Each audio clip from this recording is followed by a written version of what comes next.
আমাদের স্বপ্নের কাহিনী চ্যানেলটির সকল প্রকার পাঠ গল্প দেখতে আমাদের চ্যানেলটি সাবস্ক্রাইব করে পাশে থাকা বেল আইকনে ক্লিক করুন। ডিভোর্স পেপার সাইন করে স্বামীর বাড়ি থেকে বেরিয়ে আসে অদ্রি। ডিভোর্স পেপার সাইন করলেও ডিভোর্স হয়ে যায় না, অন্তত 3 মাস সময় লাগে ডিভোর্স কনফার্ম হতে। সেই কারণেই অদ্রি ডিভোর্স পেপার সাইন করে স্বামীর বাড়ি থেকে বেরিয়ে এসেছে। 3 বছরের প্রেমের পর আরও 3 বছরের বৈবাহিক সম্পর্ককে একটা সাইন ও নির্ধারিত কিছু সময়ের পর শেষ হবার পথে। সম্পর্কের এই পরিণতির কারণ অদ্রির বাচ্চা জন্মদানে অক্ষমতা। অদ্রির সন্তান জন্মদানে অক্ষমতা বলতে পুরোপুরি অক্ষমতা না। অদ্রিকে ডাক্তার বলেছে কিছু নির্দিষ্ট ডোজ ও সেশনে মেডিসিন নিলে 1-2 বছরের মধ্যে সে পুরোপুরি সুস্থ হয়ে যাবে। জরায়ুতে সিস্টের কারণে এই সমস্যা। বাম ফ্যালোপিয়ান টিউবে ছোট সিস্ট আছে। ডাক্তার বলেছেন অপারেশন ছাড়াও কয়েক ডোজে মেডিসিন নিয়ে সিস্ট অপারেশন সম্ভব। অদ্রি একজন ফার্মাসিস্ট, তাই তার অনেকটাই ধারণা আছে এসব বিষয় নিয়ে। অদ্রি রহমান বাবা মায়ের 2 মাত্র মেয়ের বড় মেয়ে সে। অদ্রি দেখতে মাশাআল্লাহ সুন্দর। উজ্জ্বল শ্যামবর্ণের 5 ফুট 5 ইঞ্চি উচ্চতা বিশিষ্ট 26 বছরের তরুণী সে। নজর কাড়া সুন্দরী না হলেও চেহারায় মায়াভাব বিদ্যমান। অদ্রি যখন বিশ্ববিদ্যালয়ের 2য় বর্ষে তখন তার প্রেমের সম্পর্ক গড়ে ওঠে বিভান নামের একই বিশ্ববিদ্যালয়ের ইকোনমিক্স বিভাগের 4র্থ বর্ষের এক যুবকের সাথে। বিভান আহমেদ 3 ভাই বোনের ছোট। শ্যামবর্ণের 6 ফুট উচ্চতার ছেলেটির মুখে যেন এক মায়া কাজ করে। অদ্রিকে যখন বিভান রমনা পার্কে সবার সামনে হাঁটু গেড়ে বসে একগুচ্ছ কাঠগোলাপ নিয়ে প্রথম প্রেম নিবেদন করে, সেদিন অদ্রি পারেনি বিভানকে ফেরাতে। বিভান অনেক ভালো ছাত্র, তার উপর বিভান এই পর্যন্ত কোনো মেয়ের সাথে সম্পর্কে যায়নি। অদ্রিকে তার প্রথম থেকেই ভালো লাগতো। অদ্রি ও অদ্রির বন্ধুরা যখন প্রায় বিকেলে ঢাকা ভার্সিটির শহীদুল্লাহ হলের সামনে দিয়ে আড্ডা দিতে দিতে যেত, তখন বিভান শুধু দেখত রোদের আলোক ছটায় এক হাস্যোজ্জ্বল তরুণী ব্যস্ত তার হাত দিয়ে নিজেকে রোদের থেকে আড়াল করতে। 1 বছর আস্তে আস্তে মনের সুপ্ত অনুভূতিকে এক প্রশান্ত ভালোবাসার রূপ দিয়ে এরপর এক মাহেন্দ্রক্ষণ বেছে অদ্রিকে নিজের মনের কথা জানায় সে। এমন না যে অদ্রি বুঝতো না বিভানের চাহনি। অদ্রি তখন প্রায় সময় বন্ধুদের নিয়ে শহীদুল্লাহ হলের সামনে দিয়ে যেত শুধুমাত্র বিভানকে দেখতে। কারণ বিভান প্রায় বিকেলে শহীদুল্লাহ হলের পুকুর পাড়ে বন্ধুদের সাথে বসে থাকত। প্রেম নিবেদনের পর যখন ওদের ভালোবাসার 3 বছর পূর্ণ হয়, তখন তারা বিবাহ বন্ধনে আবদ্ধ হওয়ার সিদ্ধান্ত নেয়। বিভানের বড় ভাবি এই বিয়ের বিপক্ষে ছিল, কারণ বিভানের ভাবির ছোট বোন বিভানকে পছন্দ করত। বিভানের ভাবি এমনিতে বিভানকে সহ্য করতে পারত না, কারণ সম্পত্তি বিভানের বাবা 3 ভাই বোনকে লিখে দিয়ে মারা গেছেন। তখন মাত্র বিভানের বড় ভাই নতুন বিয়ে করেছে। বিভান তখন ছাত্রাবস্থায় থাকায় কোনো ইনকাম করতে পারত না। বড় ভাইয়ের টাকায় বিভান চলত, যা বিভানের ভাবির কোনো কালেও পছন্দ ছিল না। এরপর যখন বিভান বিসিএস পরীক্ষাতে উত্তীর্ণ হয়, তখন বড় ভাবির ছোট বোন বিভানকে বিয়ে করার জন্য পাগল প্রায় হয়ে যায়। সারাদিন বোনের বাড়ি এসে পড়ে থাকতো বিভানের ভাবির ছোট বোন শিমু। বিভানের ভাবি ও তোর ছোট বোন উঠে পড়ে লাগে বিভানের মাকে বোঝাতে যে বিভানের জন্য শিমুর থেকে ভালো মেয়ে আর পাওয়া যাবে না। কিন্তু এত কিছু করেও বিভানের মাকে তারা 2 বোন টলাতে পারেনি। বিভানের মা জানে তার বড় ছেলের বউ কেমন, তাই ছোট ছেলের জন্য সেই পরিবার থেকে মেয়ে আনতে চায়নি সে। তাছাড়া বিভান নিজেও শিমুকে পছন্দ করে না। শিমু অনেকটাই গায়ে পড়া স্বভাবের মেয়ে। শিমু তখনও পর্যন্ত অনেকগুলো প্রেম করেছে টাকাওয়ালা বড় লোকের ছেলেদের সাথে। রুমালের মতো বয়ফ্রেন্ড পাল্টায় শিমু। শিমু দেখতে ফর্সা ও সুশ্রী হওয়ায় যেন তার অহংকার আকাশচুম্বী। বিভান বড় ভাবির কথা অগ্রাহ্য করে অদ্রিকে মায়ের অনুমতিতে নিজের বউ করে বাড়িতে নিয়ে তোলে। অদ্রির সাথে বিভানের বিয়ে হবার ঠিক 3 দিনের মাথায় বড় ভাবি রিমু নিজের ছেলেকে নিয়ে তার বাপের বাড়ি চলে যায়। 1 মাস হয়ে যায়, তাও যখন বাড়ির বড় বউ বাড়ি ফেরে না, তখন বিভানের মা চিন্তায় পড়ে যায়। বিভানের মা বড় ছেলেকে এই বিষয়ে জিজ্ঞাসা করলে বড় ছেলে অতি সন্তর্পণে তা এড়িয়ে যায়। পরে একদিন শাশুড়ি নিজে যায় বড় ছেলের বউকে ফিরিয়ে আনতে, কিন্তু বড় ছেলের বউ সেদিন শাশুড়িকে ফিরিয়ে দেয় একসাথে থাকবে না বলে। তবে আরও 15 দিন পর স্বামীর কথায় শ্বশুরবাড়ি ফিরে আসে রিমু মুখের ভাবসাব কালো করে। অদ্রি নিজের রুমে বসে একটা সংসার ভেঙে যাওয়া দেখে। অদ্রি বা কী করবে? বিভান ও তার শাশুড়ির যেখানে শিমুকে পছন্দ না, তাহলে কিভাবে করবে শিমুকে এই বাড়ির বউ? বড় ভাই, ভাবি ও তাদের 3 বছরের ছোট ছেলেকে নিয়ে যেদিন নিজেদের জিনিসপত্র নিয়ে বাড়ি থেকে বের হয়ে যায় অন্যত্র নীড় খোঁজার জন্য, সেদিন অদ্রি দেখেছিল এক মায়ের আর্তনাদ, যেই আর্তনাদ রুহ কাঁপিয়ে দেওয়ার ক্ষমতা রাখে। সেদিন শাশুড়িকে সান্ত্বনা দেওয়ার ভাষা অদ্রি খুঁজে পায়নি। অদ্রির বিয়ের পর থেকে বিভানের বড় ভাইয়ের স্ত্রী রিমু যেন তাকে সহ্য করতে পারে না। বিয়ের পরের দিন বড় ভাবি রিমু অদ্রিকে নিয়ে ঘরভর্তি মেহমানের সামনে নিজের বোন শিমুর গায়ের রঙের সাথে তুলনা দিয়ে অপমান করেছে। সেদিন অদ্রির প্রথমবার মনে হয়েছিল গায়ের রং ময়লা হওয়া পাপ। অদ্রি সেদিন বড় ভাবির মুখের উপর একটু শব্দ করেনি। নতুন বউ কিনা সে? বিয়ের পরপর যেই 3 দিন বাড়ির 2 ছেলের বউ একই বাড়িতে ছিল, সেই 3 দিন অদ্রি যেন নিজেকে প্রতিনিয়ত ছোট হতে দেখেছে। দিন শেষে অদ্রির অভিযোগের পালা খুলে বসত বিভানের সামনে। বিভান বুঝত তার প্রিয়তমা স্ত্রীর কষ্ট, তবুও বড় ভাই ও ভাবিকে কিছু বলতো না, কারণ তারা এটাকে ভালোভাবে নেবে না। স্ত্রীকে বুকে জড়িয়ে নিয়ে সান্ত্বনাটুকুই শুধু দিতে পারত, আর চেষ্টা করত নিজের ভালোবাসা দিয়ে অদ্রির দুঃখ মোচন করতে। তাছাড়া বিভানের মা নিজে এসে বিভান ও অদ্রিকে বলেছে কিছুটা মানিয়ে নিতে। উনি তার বড় ছেলেকে নিজে থেকে দূর করতে চান না। কোনো মাই চায় না তার প্রথম সন্তান তার থেকে দূরে যাক। অদ্রি বুঝতে পারত তার শাশুড়ির কষ্ট, তাই শাশুড়ি ও স্বামীর মুখের দিকে তাকিয়ে বড় ভাবির সমস্ত লাঞ্ছনা মেনে নিত। তবে মনে যদি থাকে কলুষতা, তাহলে কি সংসার জমে? ঠিক ভেঙে গেল এক মায়ের সংসার। আলাদা হয়ে গেল তার 2 ছেলে। বড় ভাই ও ভাবি আলাদা হয়ে যাবার পর অদ্রি নিজের ফার্মাসিউটিক্যাল কোম্পানি জবে জয়েন করে, যে জব সে বিয়ের কারণে 6 মাসের জন্য বন্ধ রেখেছিল। বিভান ও তার মা অদ্রিকে চাকরি করতে মানা করেনি। তারা দুজনেই মেয়েদের নিজ পায়ে দাঁড়ানোটাকে বিশ্বাস করে। অদ্রি জবে জয়েন করেছে এই কথাটা শোনার পর শিমু যেন হাতে চাঁদ পাওয়ার অবস্থা। রিমুর সাথে সলা পরামর্শ করে শিমু বোনের শাশুড়ির কাছে এসে বোনের গুণগান ও বোনের অসহায়ত্ব এসব নিয়ে বলা শুরু করে। অদ্রির শাশুড়ি শিমুর কথাকে পাত্তা দিত না প্রথমে। এভাবে কেটে যায় অদ্রি বিভানের বিয়ের 1 বছরের বেশি কিছু সময়। ভালোই চলছে বিভান ও তার মাকে নিয়ে অদ্রির সংসার। সকাল সকাল ফজরের সময় ঘুম থেকে উঠে অদ্রি রান্নাবান্নার কাজ করে। সকালের নাস্তা বানিয়ে দুপুরের জন্য তরকারি রান্না করে অফিসের জন্য বের হয়ে যেত সকাল 7টা নাগাদ। বাড়ির অন্যান্য কাজের জন্য একজন ত্রিসাধ্য ছুটা বুয়া আছে। শাশুড়ি যাতে কোনো সমস্যা না হয় সব দিকে খেয়াল রেখে অদ্রি। শাশুড়িও অদ্রিকে মেয়ের মতো দেখে। অদ্রি অফিসে যাবার পর প্রায় মাঝে মাঝে সকাল 10টা নাগাদ শিমু আসতো অদ্রির শাশুড়ির কান ভাঙাতে। যখন শিমু দেখল সে সফল হচ্ছে না, তখন সে চালে তার মোক্ষম চাল। অদ্রি ও বিভানের বিয়ের তখন 1.5 বছর চলে। তখন শিমু অদ্রির শাশুড়ির কানে তোলে অদ্রির বাচ্চা হয় না কেন। সেটা অদ্রির শাশুড়ি শিমুকে বলেছিল বাচ্চা নেওয়া তার ছেলে ও ছেলের বউয়ের বিষয়, এবং সে এসব বিষয়ে তাদের কিছু বলতে চায় না। এসব শোনার পরেও কি শিমু চুপ করে থাকে?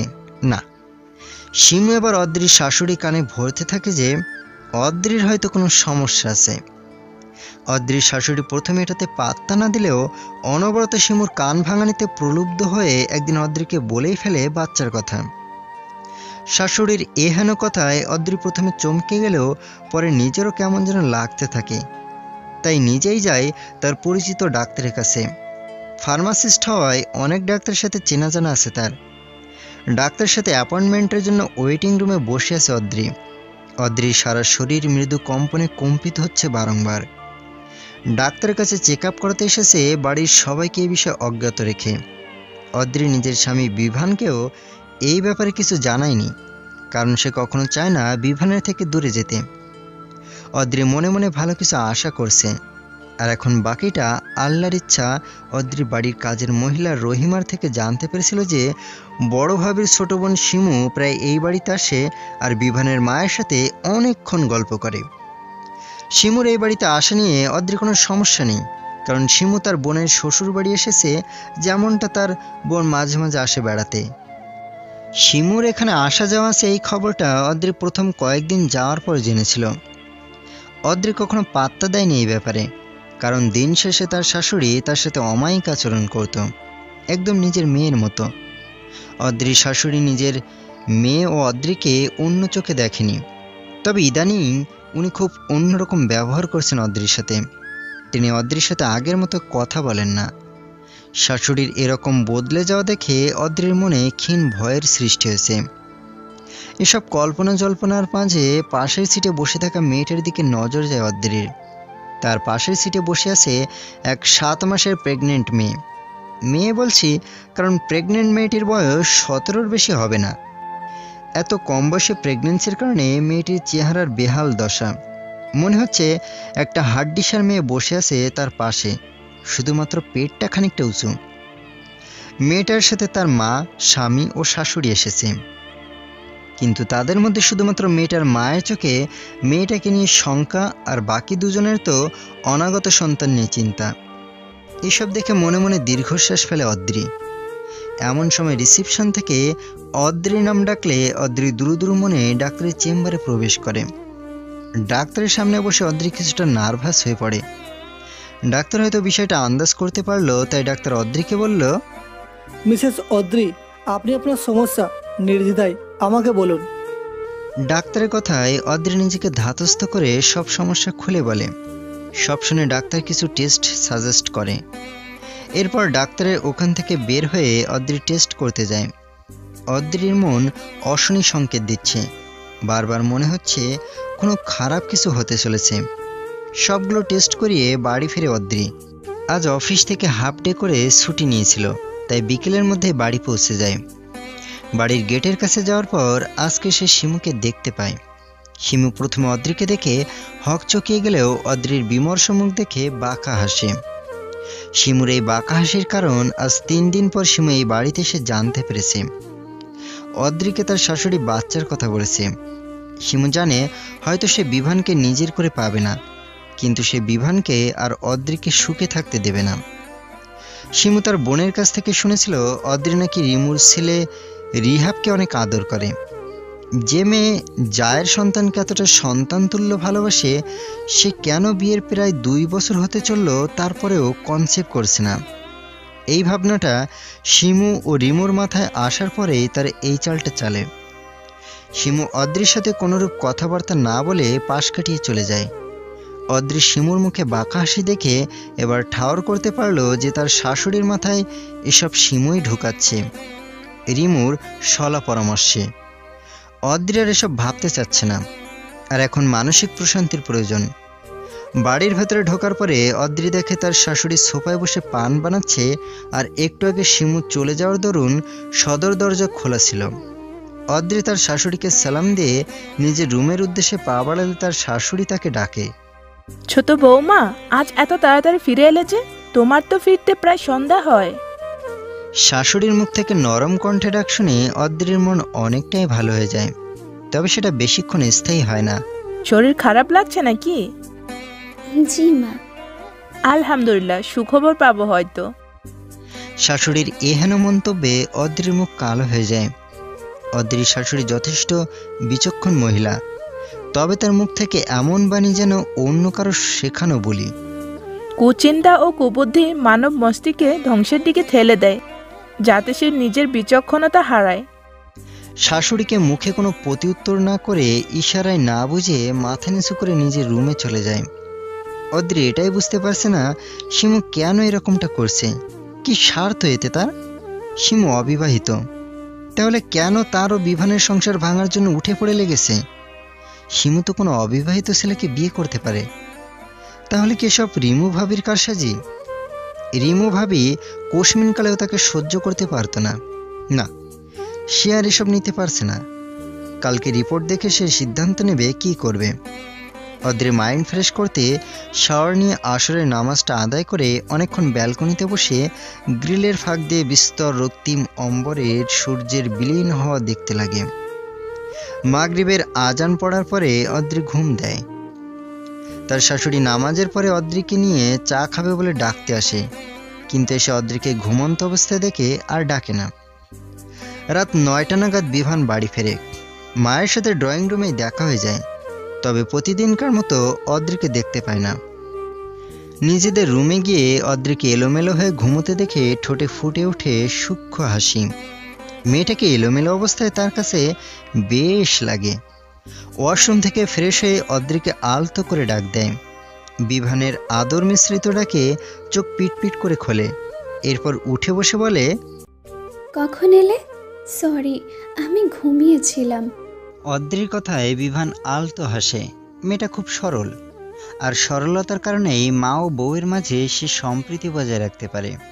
বিভান আশ্বস্ত ভঙ্গিতে বলে, তুমি যে সকালে রান্নাবান্না করে অফিসে যাও, এরপর অফিসে সারাক্ষণ প্রোডাকশন ম্যানুফ্যাকচারের কাজগুলো সূক্ষ্মভাবে পর্যবেক্ষণ করো, যাতে বিন্দু পরিমাণও ভুল না হয়। একটু ভুল হাজার হাজার মানুষের প্রাণ সংশয়ের কারণ হয়ে দাঁড়াবে। তারপর বাড়ি ফিরে রাতের জন্য হালকা কিছু রান্না করো।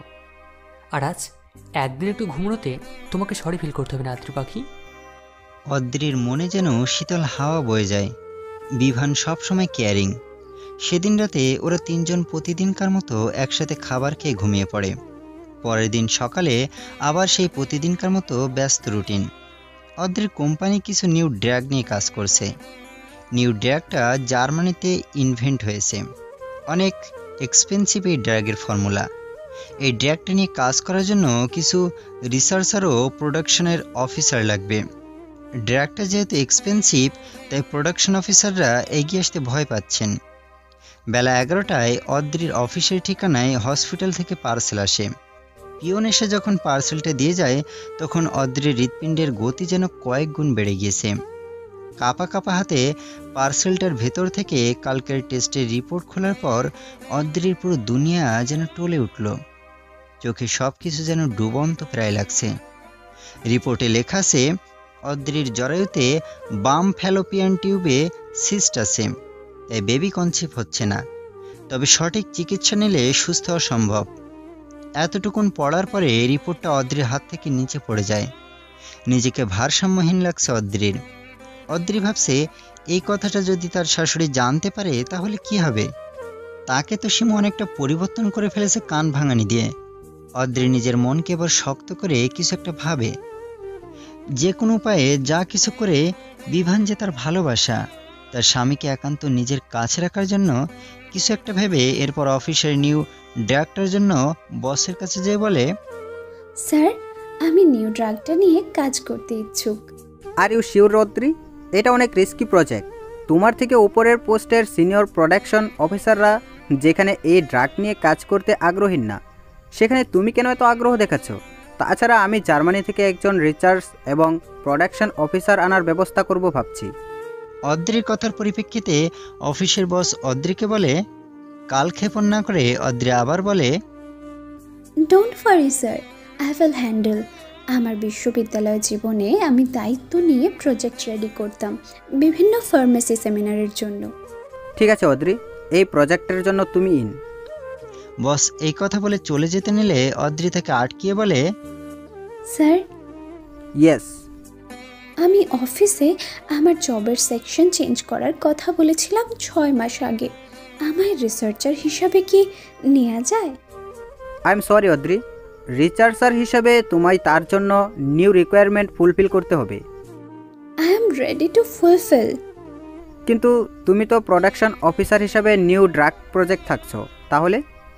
জি স্যার, আমি প্রোডাকশন অফিসার হিসেবে থাকব, তবে তার আগে আমি রিসার্চারের রিকোয়ারমেন্ট ফুলফিল করব।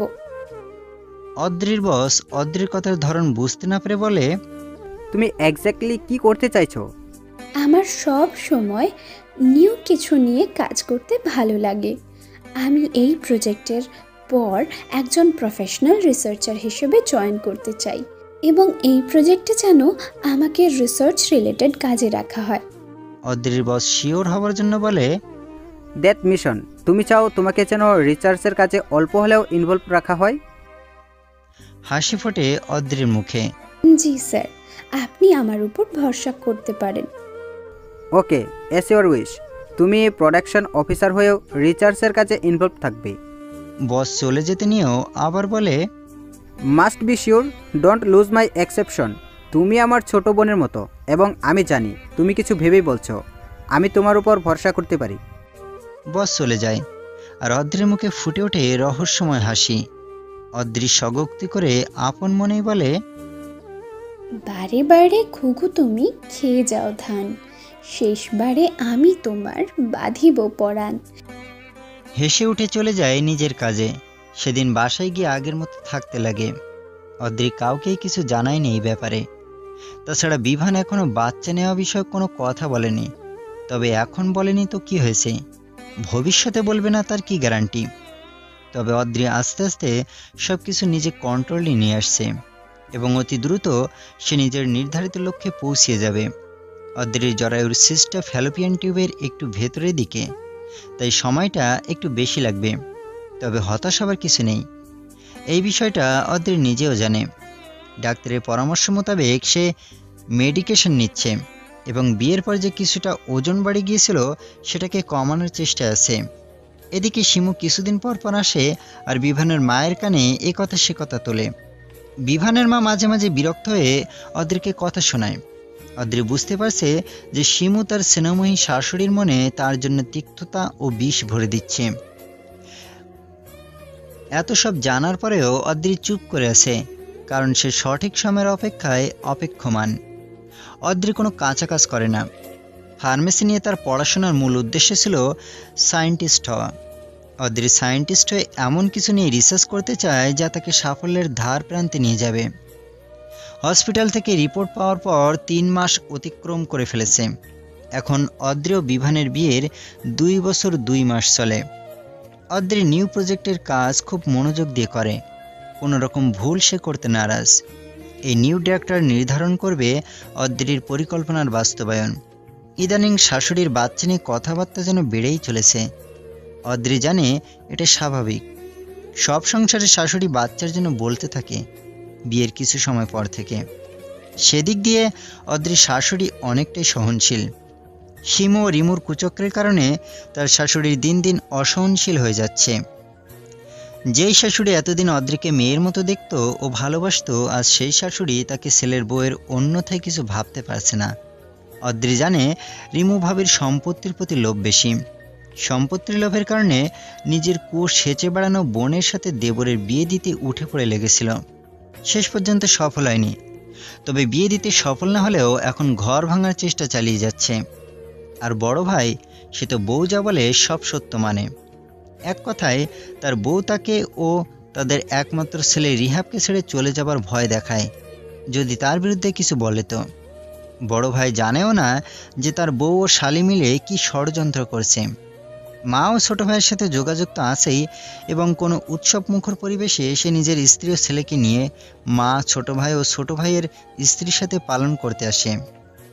অদ্রি আইসোলেটেড ল্যাবে দাঁড়িয়ে কেমিক্যাল মিক্স করছে। 2 মাস হলো সে একই কোম্পানির রিসার্চ অ্যান্ড ডেভেলপমেন্ট বিভাগে জয়েন করেছে। তবে এই ডাক্তারের জন্য সে স্পেশালি হায়ার অথরিটি থেকে পারমিশন নিয়েছে যাতে তাকে প্রোডাকশন অফিসার থেকে রিমুভ না করে। পারিশ্রমিক সে প্রোডাকশন অফিসারের মতোই নেবে যতদিন না ড্রাগটা মার্কেটে আসছে। কেমিক্যাল মিক্স করার সময় অদ্রি এক দৃষ্টিতে তাকিয়ে আছে কেমিক্যালের যে রিয়াকশন হচ্ছে সেটার দিকে। অদ্রির চাহনি খুব শান্ত, যাকে বলে হিম শীতল দৃষ্টি।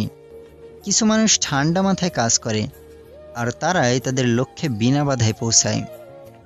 সেরকম মানুষের কাতারে অদ্রি নিজেও পড়ে। শীতল মস্তিষ্কের মানুষরা ভয়ঙ্কর হয়, কিন্তু বাহির থেকে তাদের দেখলে সাদামাটাই মনে হয়। এরা কোনো কাজ করে যদি স্বেচ্ছায় কোনো নিশান না ছাড়ে তাহলে তাদের ধরা যায় না। তারা তখনই ধরা পড়ে যখন তারা অনেক বড় প্রতারণার শিকার হয়। শীতল মস্তিষ্কের মানুষদেরকে লাই ডিটেক্টর টেস্টের মাধ্যমেও ধরা যায় না, কারণ ওসব মানুষ নিজেদের মাথায় আগে থেকে সব কিছু গুছিয়ে রাখে। সাধারণ মানুষ যেমন মিথ্যা বলতে গেলে চোখে চোখ রাখতে পারে না, হাতের আঙুলগুলো খুঁটতে থাকে বা কোনো কাজ করতে থাকে শুধুমাত্র যাতে সত্য ধরা না পড়ে তার জন্য, শীতল মস্তিষ্কের মানুষও এমন মাইন্ড ডাইভার্টের মতো কাজ করে মিথ্যা বলার সময়, তবে সেটা কাউকে বুঝতে দেয় না। এরা অনেক সময় সাইকো বা পাগল হয়ে যায় আর নিজ থেকে আত্মসমর্পণ করে।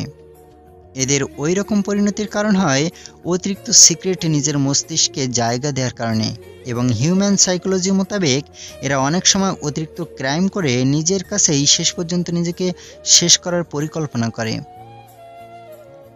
অদ্রি টেস্ট টিউবে কেমিক্যালটা রহস্যময়ভাবে দেখছে। এই কেমিক্যালটা তার তুরুপের তাস হিসেবে কাজ করবে। It will decide her future and her love. হঠাৎ কারো তুড়ি বাজানোর শব্দে ধ্যান ভাঙে অদ্রির। টেস্ট টিউবটা হাত থেকে রেখে দেয় সুরক্ষিত জায়গায়। অদ্রির কলিগ অদ্রিকে বলে, তো মিস আদ্রি, কি ভাবছেন হাতে টেস্ট টিউব নিয়ে? আলতো রহস্যময় হাসে অদ্রি, তারপর জবাব দেয়, কিছু না জাবের ভাই। অদ্রির কলিগ সামান্য রসিকতার সুরে বলে, কিছু না বললেই হলো। আপনি যেভাবে তাকিয়েছিলেন দেখে মনে হচ্ছিল আপনি নিউ ড্রাগটা কারোর উপর অ্যাপ্লাই করার কথা ভাবছেন।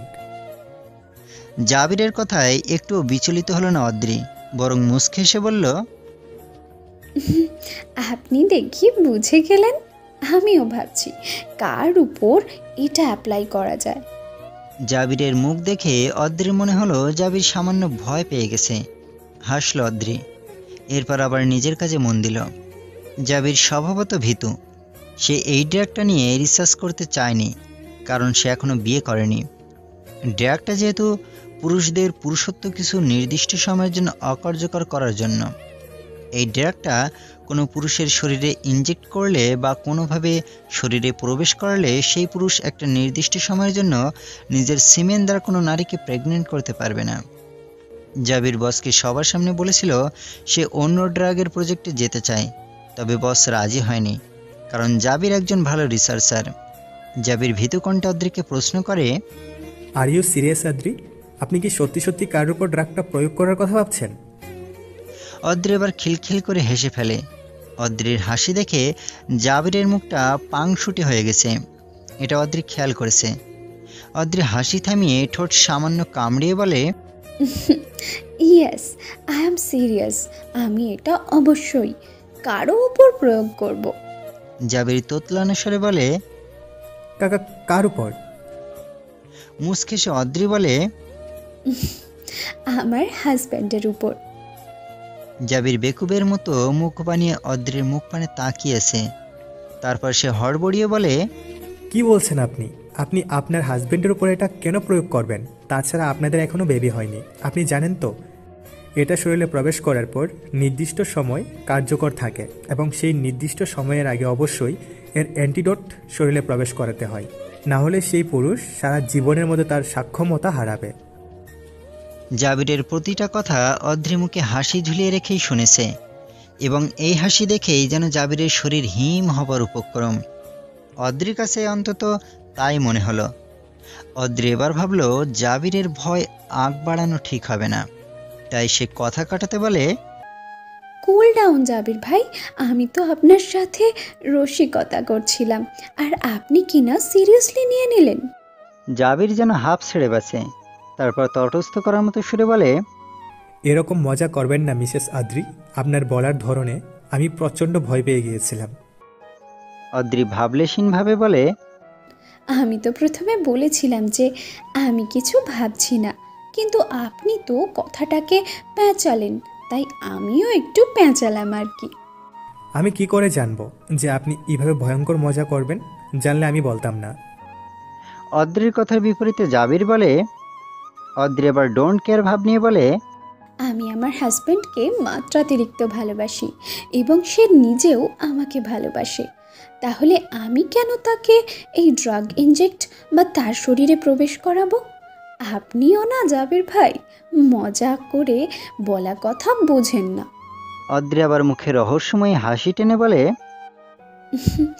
জাবির ভাই, আপনি কি জানেন এই ড্রাগটার ইনফেক্টে কিছু হলে তা মেডিকেল টেস্টের মাধ্যমে বোঝা যায় না, একদম প্রাকৃতিকভাবে হয়েছে মনে হয়।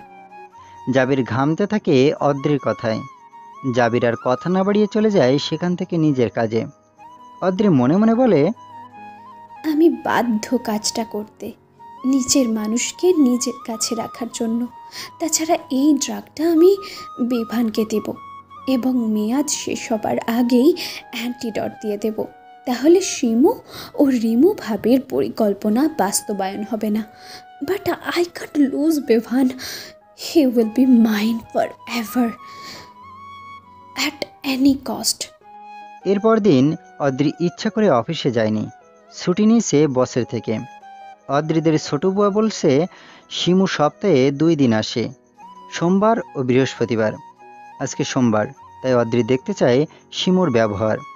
ঠিক বেলা 12টায় কলিং বেল বাজে, আর অদ্রি বুয়া বা তার শাশুড়িকে দরজা খুলতে উঠতে না দিয়ে নিজেকে দরজা খুলে দেয়। অদ্রি দরজা হাসি মুখে খোলে, কিন্তু অপর পাশের মানুষটা হয়তো অদ্রিকে সময় আশা করেনি, তাই তার মুখশ্রী অন্ধকার হয়ে গেল। শিমু কী পরিকল্পনা নিয়ে এসেছিল তা আজকে অদ্রি কিছুতেই সফল হতে দেবে না। অদ্রি শিমুর সাথে গল্প জুড়ে দিয়ে বসেছে। অদ্রির শাশুড়ি সেও হাসি মুখে ওদের সাথে কথা বলছে, কিন্তু শিমু সে বারবার উসখুস করছে অদ্রির শাশুড়িকে একটু একা পাওয়ার জন্য।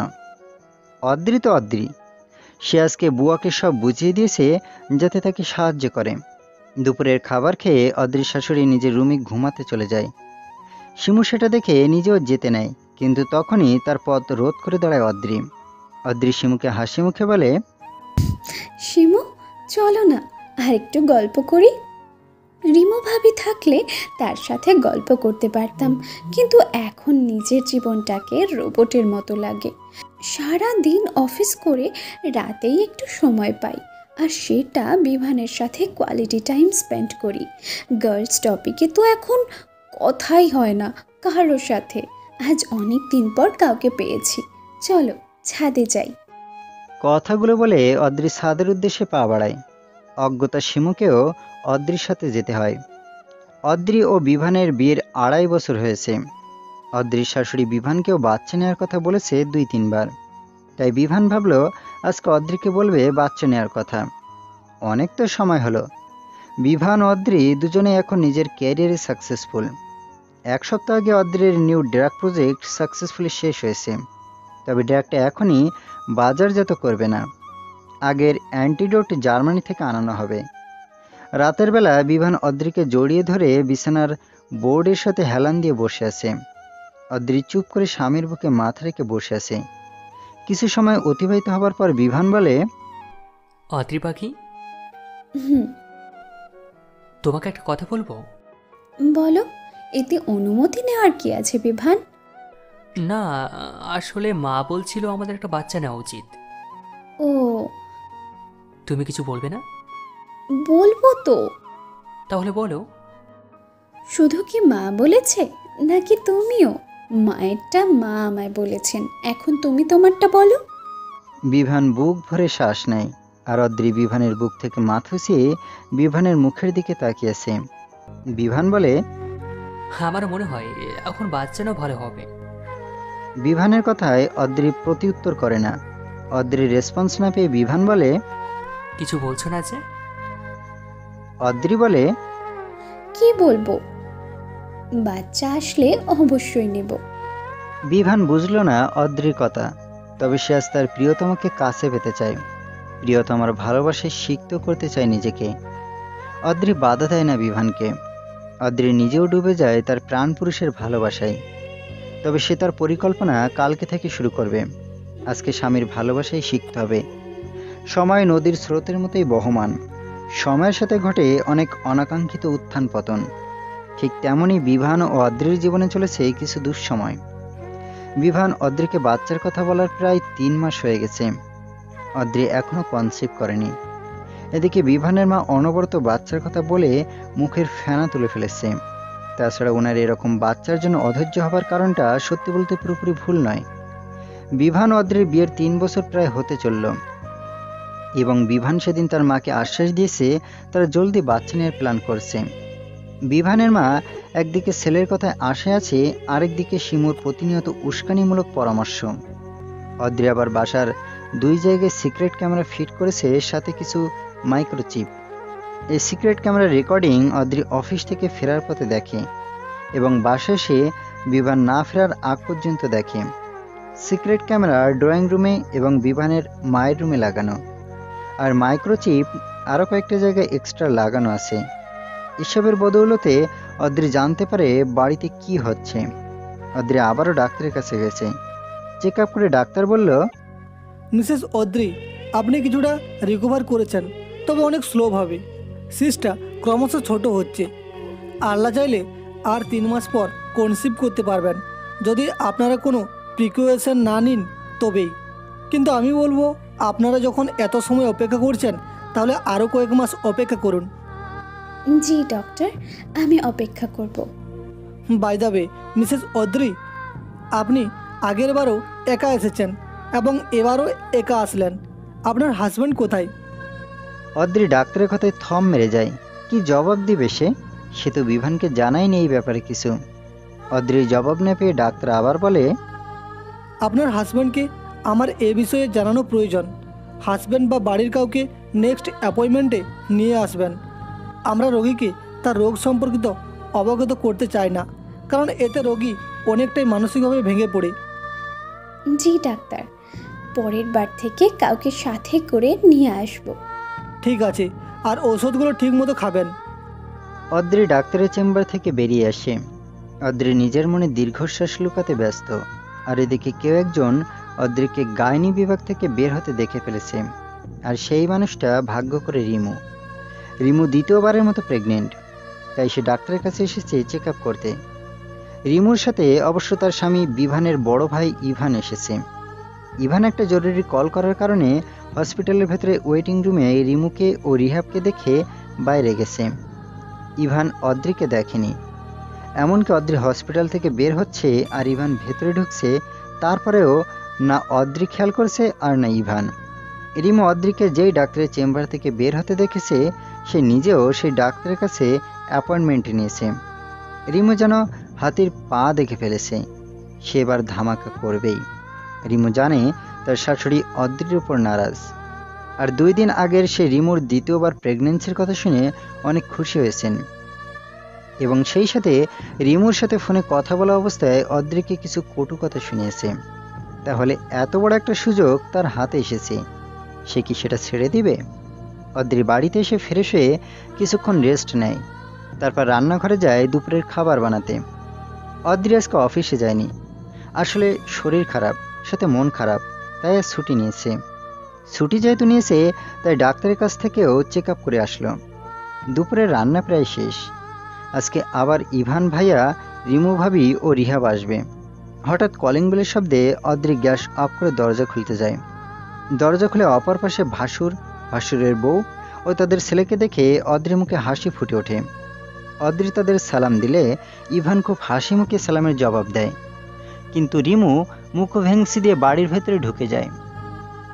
অদ্রি রিমুর ব্যাপারকে পাত্তা না দিয়ে রিহাবকে হাতে ধরে নিয়ে বসার রুমে যায়।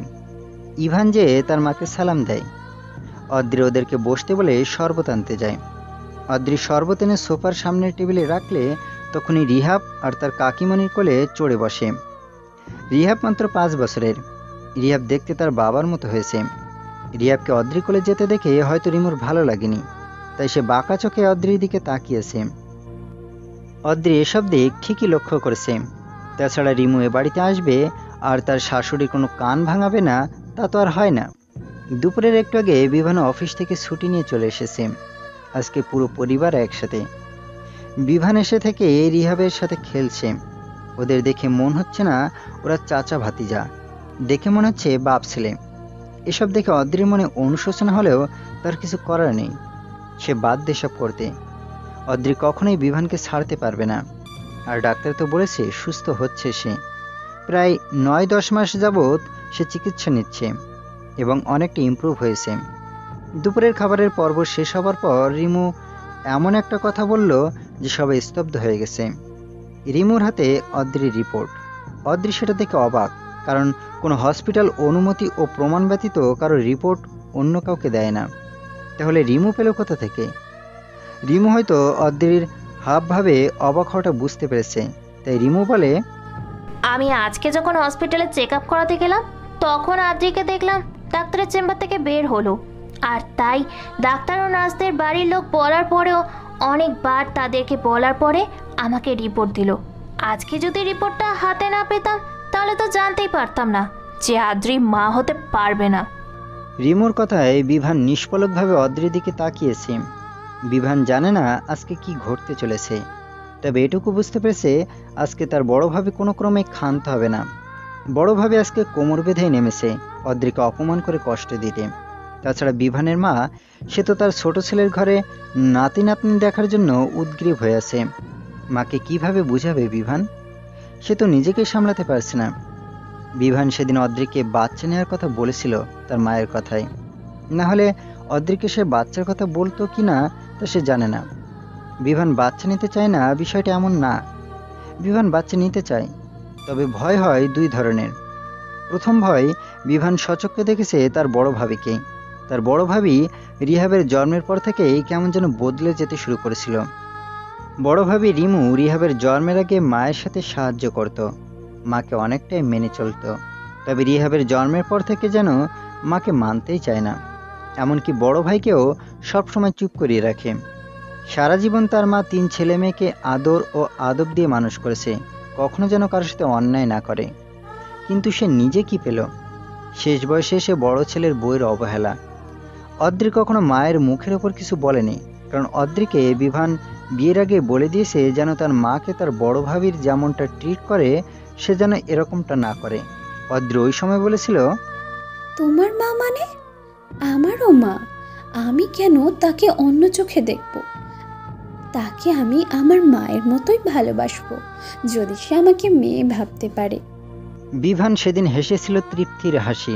হ্যাঁ, সে পেরেছে একটা সঠিক মেয়েকে নিজের জীবনসঙ্গিনী বেছে নিতে। দ্বিতীয় ভয়, অনেকের প্রেগনেন্সিতে কমপ্লিকেশন থাকে। যদি অদ্রিরও কমপ্লিকেশন হয় তো? ওই সময় যদি মা ও বাচ্চাকে যে কোনো একজনকে বেছে নিতে বলে, তাহলে বিভান কি করবে? আর আজ যখন বিভান জানতে পারলো অদ্রির মা হতে পারবে না, তখন সে কি করবে? বিভান জানে তার মা ইদানিং কয়েক মাস যাবৎ অদ্রিকে বাচ্চা নেওয়া নিয়ে অনেক কথা বলেছে। অদ্রি তাও তার মায়ের উপর একটা কথাও বলেনি। বিভান বুঝতে পারত অদ্রির মন খারাপ, কিন্তু সে কি করবে? তাও অদ্রির মন ভালো করার জন্য যা লাগে তাই করত। হঠাৎ আবার রিমু ভাবির কথায় নীরবতার পতন ঘটে। রিমু ভাবি বলে, একটা বাঝা মেয়েকে আমাদের বিভানের গলায় ঝুলিয়ে দিয়েছে এই মেয়ের পরিবার। ইভান এতক্ষণ যাবৎ তার স্ত্রীকে ইশারাতে থামতে বলছিল, কিন্তু এখন মা, ছোট ভাই ও ভাইয়ের বউয়ের মুখের দিকে তাকিয়ে রিমুকে একটা ধমক দেয়। চুপ করো রিমু, তোমাকে কতক্ষণ যাবৎ বুঝাচ্ছিলাম যে এইগুলো বলো না, কিন্তু তুমি তাও বলে যাচ্ছ। কেন আমি চুপ করব কেন? এই মেয়েটা মা হতে পারবে না তো এটা কি আমার দোষ? এই মেয়েটার জন্য আমার বোনকে মুখের ওপর অপমান করেছে বিভান। এই মেয়েটার থেকে আমার বোন কোন অংশে কম? ইভান যেন রিমুর কথার কোনো তালগোল পাচ্ছে না, তাই বলে, এখানে তোমার বোন কেন আসছে রিমু? আমরা সবাই জানি বিমান অদ্রিতাকে বিয়ের 3 বছর আগে থেকে ভালোবাসতো, আর তখন তোমার সাথে আমার বিয়ে হয়নি। আর না, তোমাকে বা তোমার বোনকে আমরা 2 ভাই চিনতাম। রিমু হয়তো খেপে যায়, তাই ইভানকে বলে, ও, এখন তুমিও এই মেয়েটার পক্ষ নেবে? তোমার মা ভাই কি কম ছিল যে এখন তুমিও? ইভান বুঝতে পারছে না রিমুকে সে কিভাবে বলে বোঝাবে। এর মধ্যে তাদের মা বলে ওঠে, তোমরা সবাই একটু থামো। আর ছোট বৌমা, তুমি আমাদের এই বিষয়ে জানাওনি কেন? শাশুড়ির কথায় রিমু চুপ করে গেলেও মনে মনে সে যে খুশি তা তার হাবভাবে লক্ষণীয়। অদ্রি লম্বা শ্বাস নেয়, তারপর বলে, মা, ডাক্তার আমাকে সরাসরি বলেনি যে আমি মা হতে পারবো না।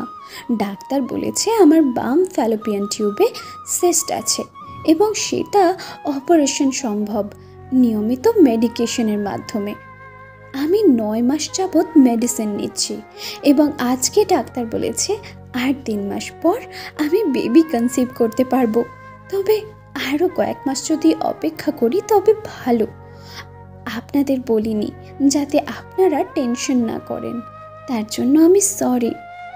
অদ্রি কথাটা বলে চুপ হয়ে যায়।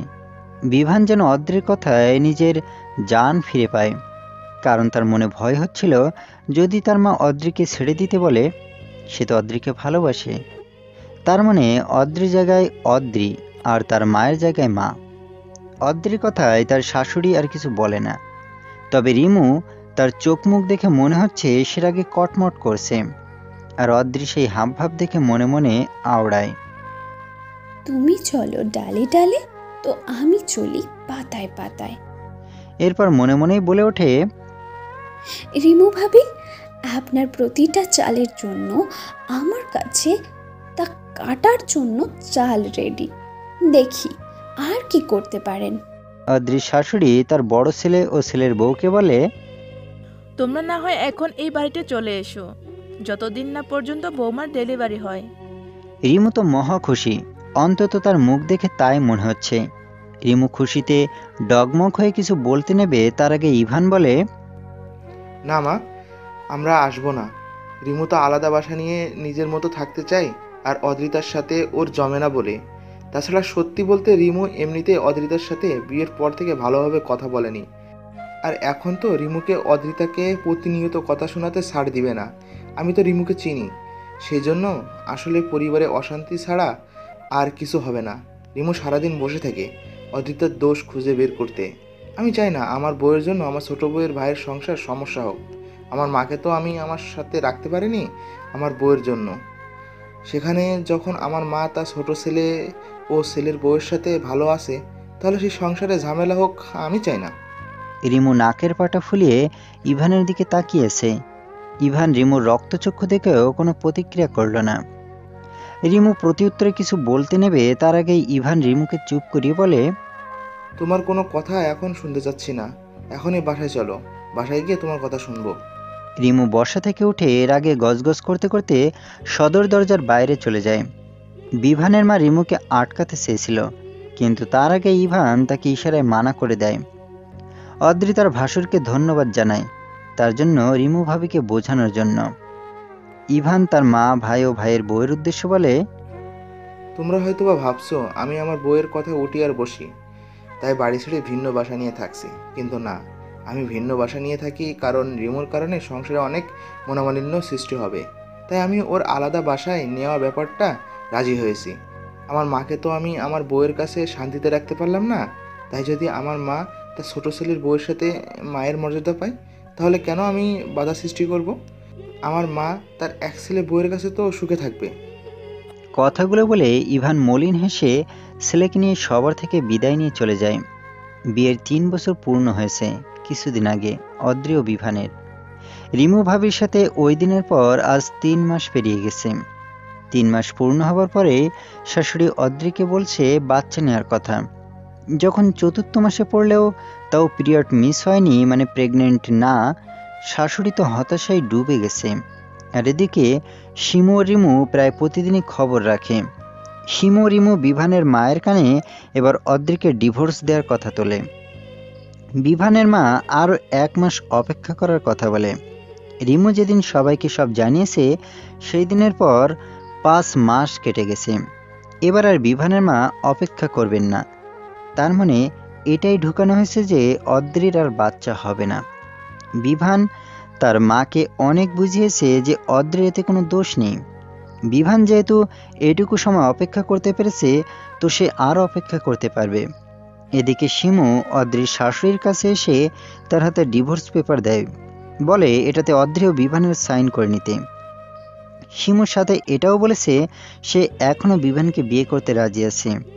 বিভান তার মাকে বুঝাতে পারেনি, আর অদ্রিকে সে বলেছে যেন একটু সহ্য করে, কারণ এই বয়সে মাকে একা রেখে সে অদ্রিকে নিয়ে চলে যেতে পারবে না। অদ্রি বিনিময়ে হাসি দেয়। অদ্রির মনে বিভানের জন্য ভালোবাসা আরও বেড়ে যায়। যখন বিভান তার মাকে নিয়ে কোনো কম্প্রোমাইজ করতে রাজি হয় না, তখন শিমুর প্ররোচনার শিকার হয়ে অদ্রির শাশুড়ি অদ্রির কাছে ডিভোর্স পেপার দেয়। অদ্রি সেদিন হতভম্বের মতো তাকিয়েছিল শাশুড়ির মুখের দিকে। তারপর একটা রহস্যময় হাসি দিয়ে ডিভোর্স পেপার সাইন করে নিজের রুমে গিয়ে বিভানের জন্য একটা চিঠি লিখে বাড়ি থেকে বের হয়ে যায়। চিঠি হাতে বিভান নিজের রুমের ফ্লোরে বসে আছে।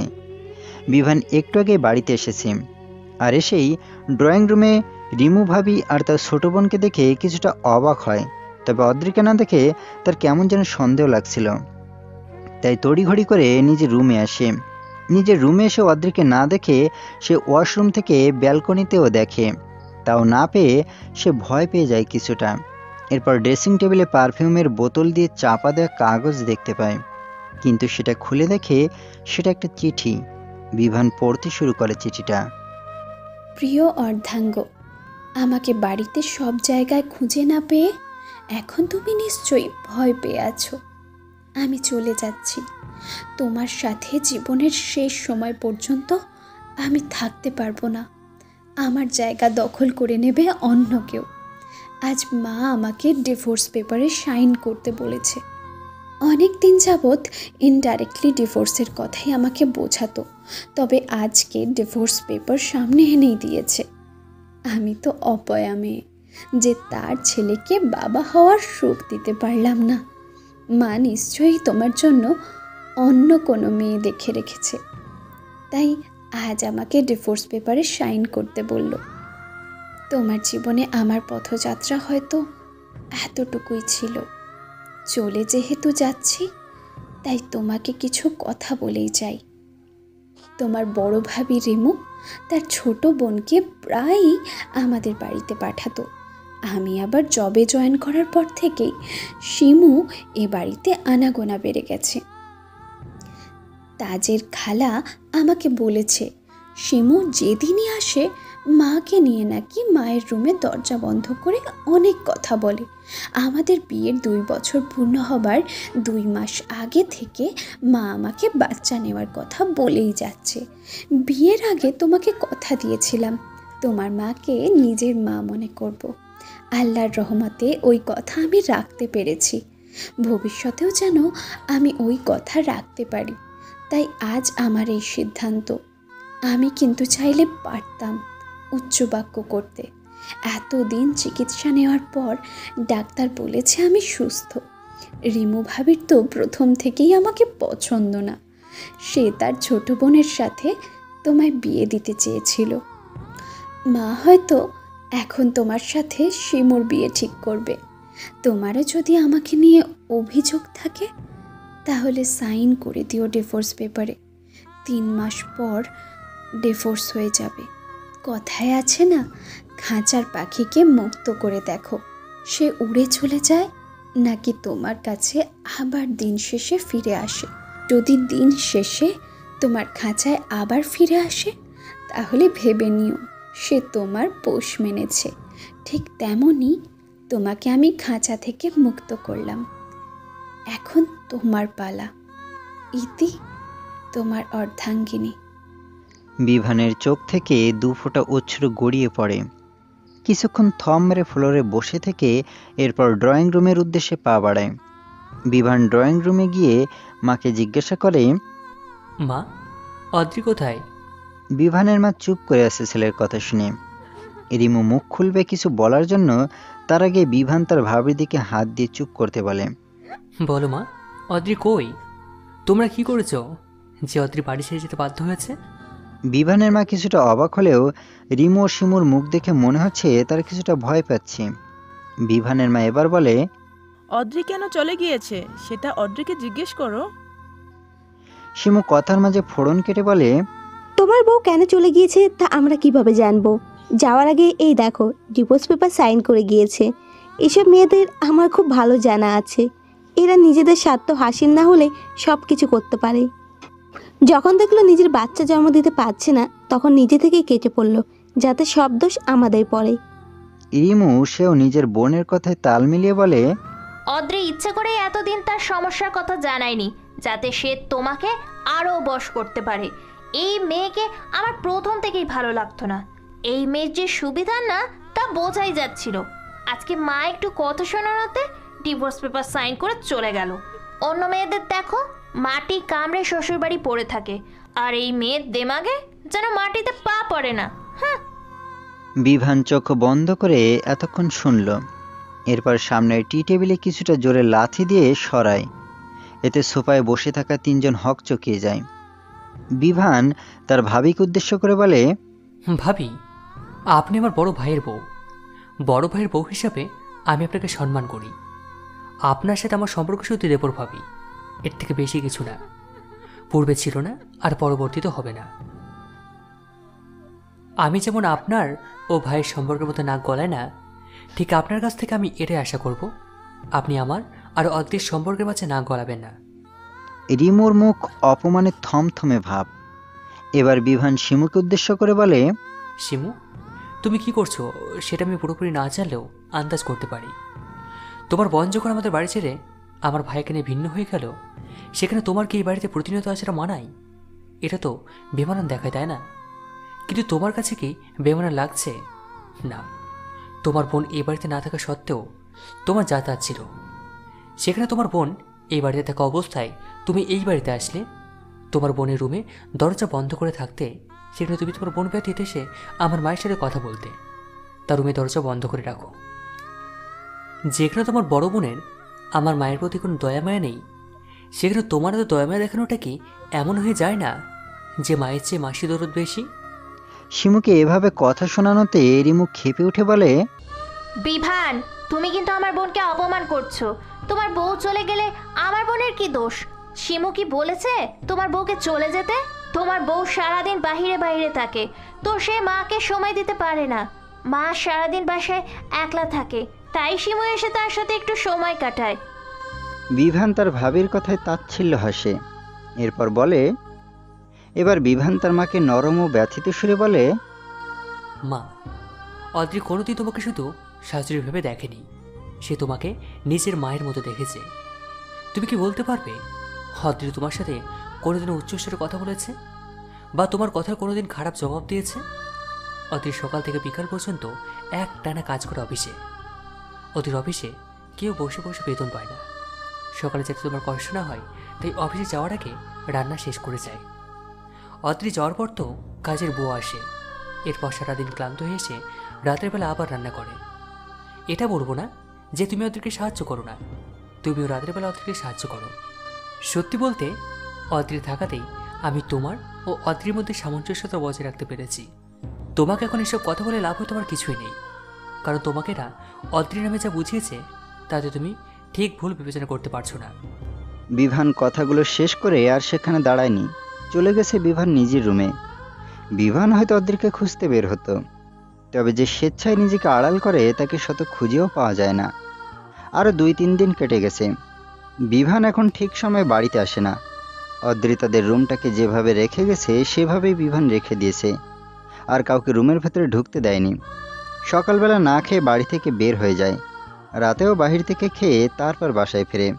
শিমু ও রিমু ইদানিং বিভানের মায়ের সাথে খুব ভালো ব্যবহার করছে। শিমু চায় বিভানের সাথে অদ্রির ডিভোর্সটা হওয়ার পর বিভানকে তার মায়ের মাধ্যমে বাধ্য করে বিয়েটা করতে, কিন্তু বিভান যে এখনও ডিভোর্স পেপারে সাইন করেনি। আর এদিকে অদ্রি ওই বাড়িতে কি হচ্ছে, কে কার সাথে কি কথা বলছে সব শুনতে পাচ্ছে।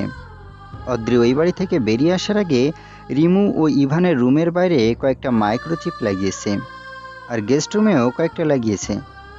ধরতে গেলে সব রুমে মাইক্রোচিপ লাগানো। অফিস থেকে 7 দিনের ছুটি নিয়েছে সে। শাশুড়িও নিজের রুমে, এবং ড্রয়িংয়ে তো হিডেন ক্যামেরা লাগানো আছেই, সেই সাথে গেস্ট রুমেও একটা হিডেন ক্যামেরা লাগিয়েছে। অদ্রি তার নিজের বাবা মার কাছেও যায়নি। শুক্রবার, সাপ্তাহিক ছুটির দিন। বিভানের কাছে দিনটা বিষাক্ত লাগছে, কারণ সারাদিন তাকে বাসায় থাকতে হবে। সকাল 9টা বাজে। বিভান এখনও নাস্তার জন্য ডাইনিংয়ে যায়নি। ইভান তার ভাইকে কয়েকবার দরজার বাইরে থেকে ডেকে গেছে। ইভান আর বেশি জোর করে না। শেষে বিভানের মা আসে বিভানকে ডাকতে। বিভান বাধ্য হয় দরজা খুলতে। দরজা খোলার পর বিভানের মায়ের সাথে শিমু রুমের বাইরে প্রবেশ করে। শিমুকে নিজের রুমে দেখে বিভান বিরক্তিকর শব্দ উচ্চারণ করে। বিভানের মা বিভানকে বলে, দেখ বিভান, অদ্রি চলে গেছে। কোথায় গেছে আমরা তা জানি না। তাছাড়া অদ্রি তো স্বেচ্ছায় বাড়ি ছেড়ে চলে গেছে, আমরা কেউ তাকে বাড়ি ছাড়তে বলিনি। এখন তোর জীবনটা কি এভাবে থেমে থাকবে? শিমু কথার মাঝে ব্যঙ্গ করে বলে, দেখো আবার কারোর সাথে চলে গেছে কিনা। যা মেয়ে বাবা, বাচ্চা তো হবে না, এখন কারোর বেড পার্টনার হতেও পারে সে। বিভান শিমুর বলা প্রতিটা শব্দের জন্য রাগে বিভান শিমুর গালে সজোরে থাপ্পড় দিয়ে বসে। শিমু হতবম্বের মতো গালে হাত দিয়ে দাঁড়িয়ে আছে, চোখ গোল গোল করে। বিভানের মা নিজেও অবাক হয়ে গেছে তার ছেলে এভাবে থাপ্পড় মারাতে। বিভানের মা তার ছেলেকে বলে, বিভান, তুই এটা কি করলি? তুই শিমুকে থাপ্পড় দিলি? কেন মা? তোমার সামনে সে আমার বউকে নিয়ে আজে বাজে খারাপ কথা বললো, তুমি শুনতে পাওনি? থাপ্পড়টা তো তোমার মারা দরকার, কিন্তু ভাবি ও তার বোন মিলে তোমার মাথায় ভাবে নষ্ট করেছে। যে তুমি তাদের অন্যায় আর খারাপ কাজগুলোকে মেনে নিয়েছো, কিন্তু ওর মাথাটা তো নষ্ট হয়নি। তাই আমি বিবেচনা করতে জানি কে ভুল আর কে ঠিক। বিভান তার মাকে কথাগুলো বলে নিজের রুম থেকে বেরিয়ে বাড়ি থেকে বেরিয়ে যায়, আর শিমু এদিকে বিভানের মায়ের সামনে ন্যাকা কান্না জুড়ে দেয়। দেখলে আন্টি, তোমার ছেলেকে ওই মেয়ে কিভাবে বশ করেছে। আমাদের সত্য কথা এখন তোমার ছেলে কানে লাগে না। বিভানের মা শিমুকে সান্ত্বনা দিতে বলে, তুমি চিন্তা করো না শিমু, আমি আমার ছেলের সাথে তোমার বিয়ে দেব। একদিন না একদিন বিভান নিজের ভুলটা বুঝতে পারবেই। শিমু বিভানের মায়ের কথায় শয়তানি হাসি দেয়, যা বিভানের মায়ের অগোচরে রয়ে যায়। অদ্রি টিভির স্ক্রিনের সামনে বসে উচ্চস্বরে হেসে ওঠে। আমি চলে গেছি, এটাকে তোমাদের জয় ভাবছ শিমু আর রিমু ভাবি? আমাকে এত হালকাভাবে নেওয়া উচিত হয়নি তোমাদের। আবার স্বগোক্তি করে বলে, আমি যেমন মরতে পারি তেমন বাড়তেও পারি।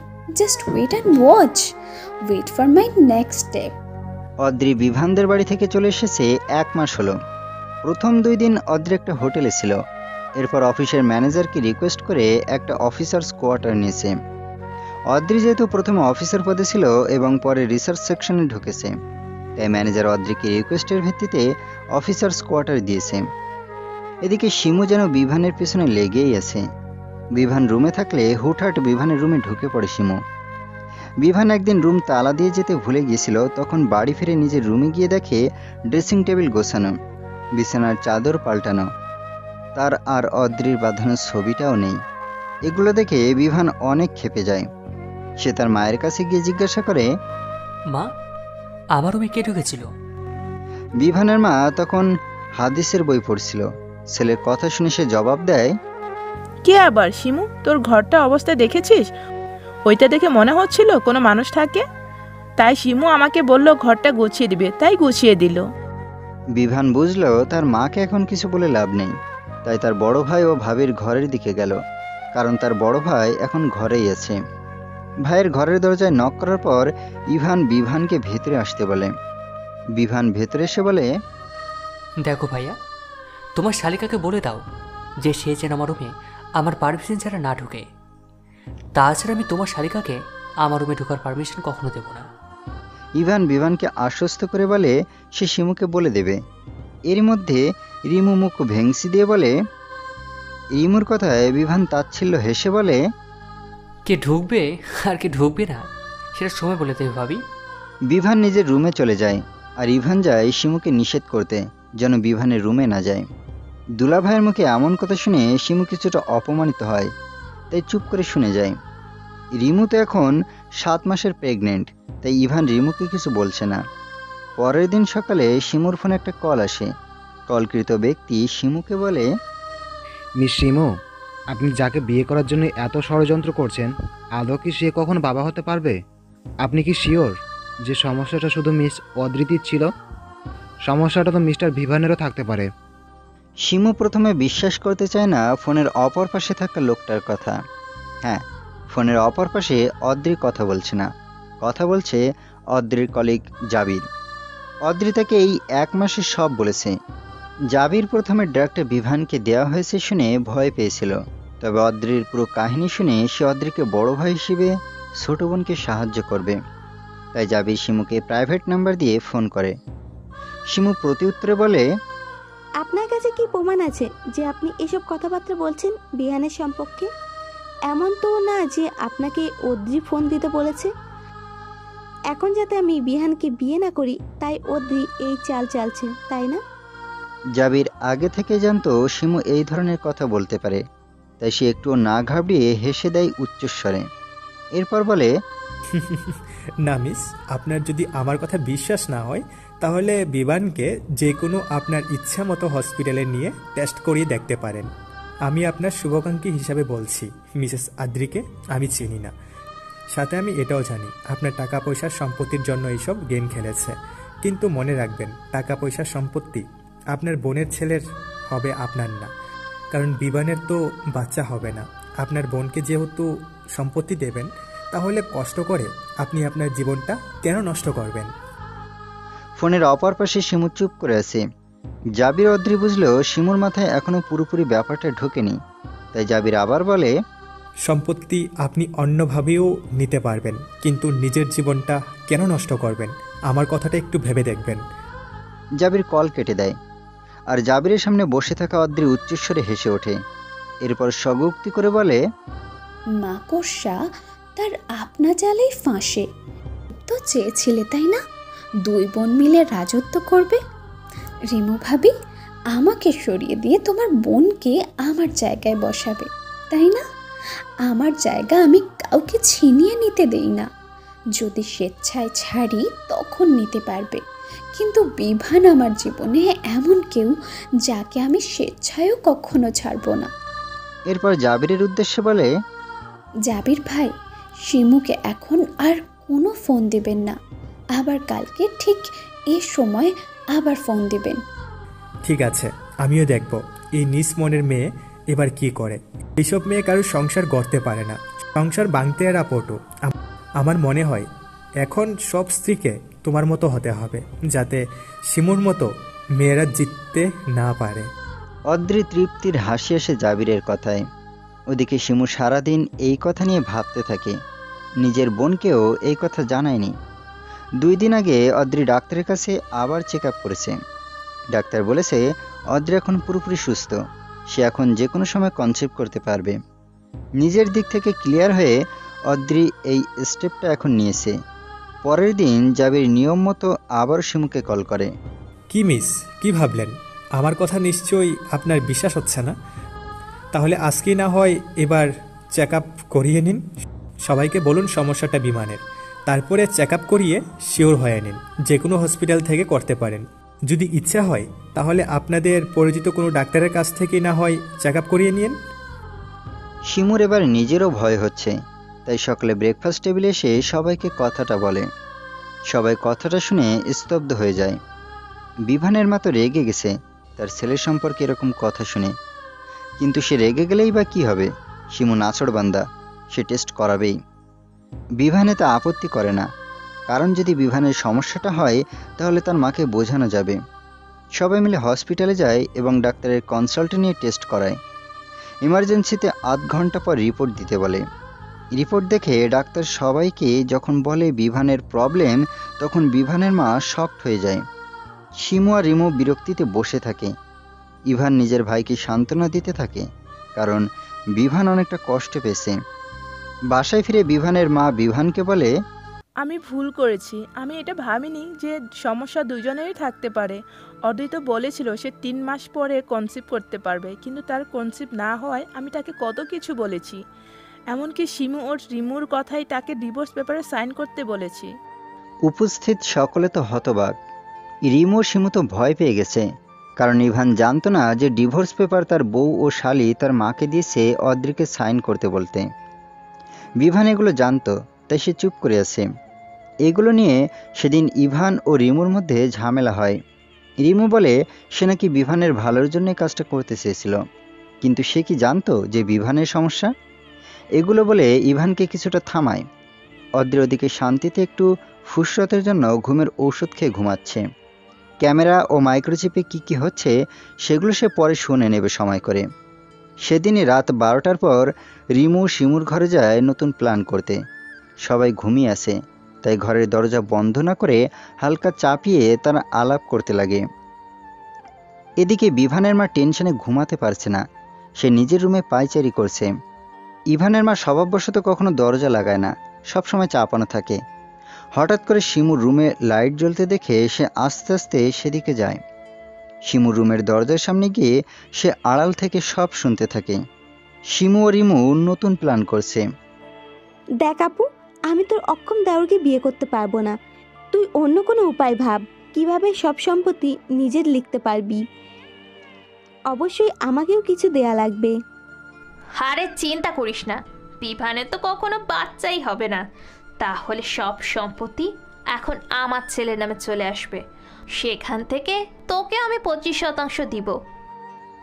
আরও অনেক কিছু বলতে লাগে, আর দরজার বাইরে থেকে বিভানের মা এসব শুনে যেন নিজেকে নিজে বিশ্বাস করতে পারছে না। সে দুজনের প্ল্যানে পানি ঢালতে দরজা খুলে ভেতরে ঢোকে। হঠাৎ করে রুমের মধ্যে কাউকে প্রবেশ করার আভাস পেয়ে 2 বোন সেদিকে তাকায়। রিমু নিজের শাশুড়িকে দেখে একদম ভয় পেয়ে যায়। বিভানের মা বলে, এই তোমাদের কথা শুনে আমি আমার ছোট বৌমাকে বাড়ি ছাড়তে বাধ্য করেছি, আর তোমরাই কিনা আমার ছেলে ক্ষতি চাইছো, তাও সামান্য সম্পত্তির জন্য। আমি তো ভুলেই গিয়েছিলাম রিমু কেমন স্বভাবের মেয়ে। তারপরে আমি তোমাদেরকে তৃতীয়বার বিশ্বাস করেছিলাম।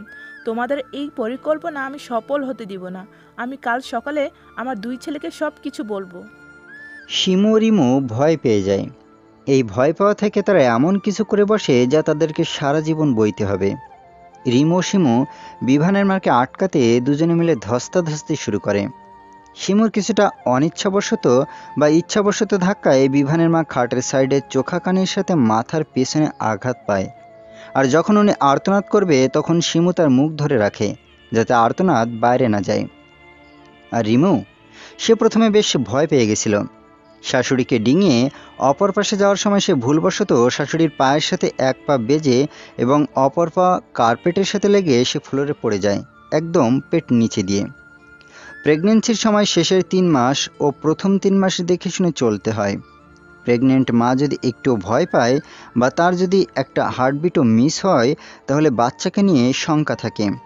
রিমু ফ্লোরে পড়ে যাবার পর পেটে তীব্র ব্যথা অনুভব করে চিৎকার করে ওঠে। শিমুর রুমটা যেহেতু বিভানের রুমের পরে স্টোর রুমের পাশে, তাই শব্দটা আগে বিভানের কানে গেল। অতটা জোরালোভাবে শোনা যাওয়ার কথা না, তবে রাতের বেলা নিস্তব্ধতার কারণে তীক্ষ্ণভাবে কানে আসে বিভানের।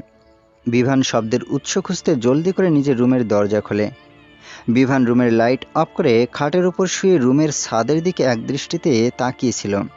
নিজের রুম থেকে বের হয়ে বিভান দেখল শিমুর রুমে দরজা খোলা, আর সেখান থেকে অস্ফুট স্বরে গোঙানির আওয়াজ আসছে।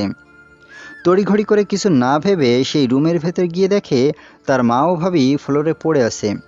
ফ্লোরে রক্ত ভেসে যাচ্ছে।